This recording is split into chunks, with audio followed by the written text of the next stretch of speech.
סכך לסוכה מאת לוין קיפניס.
הלך לו דוד אל הזית. זית זית, ארוך שורש ורחב נוף, תן לי אתה מענפיך סכך לסוכתי. לא ילדי, לא. כל השנה זיתים גידלתי וגידלתי עד כי הבשלתי. את המסיק הגיע, ואתה רוצה לשבור ענפיי?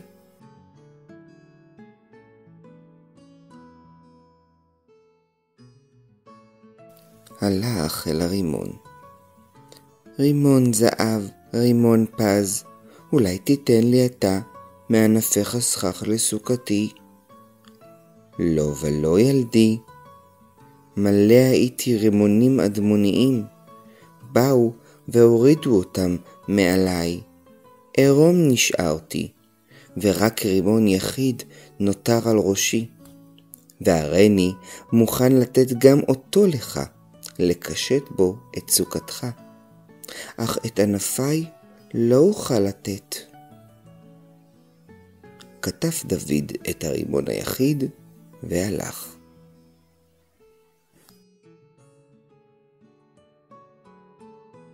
באה אל התמרה. תמרה שמשייה, תמרה יפיפייה, סוכה בניתי, קירות הקמתי, חלון קראתי, דלת הצבתי, אך סכך אין לי. הלכתי אל הברוש, ביקשתי מהתאנה, אל הזית פניתי, ואל רימון הפז, אך כולם לא יכלו לתת לי מענפיהם. אולי תואילי את לתת לי מכפותייך הנאות סכך לסוכה? ענתה התמרה, בבקשה ילדי, ראה, טור של כפות ארוכות וירוקות, כפופות וירדות מטה. בבקשה, אם תפסן טוב אתה, קח לך מסור ונסר את כולן, את כולן. אל תחשוש, לשנה הבאה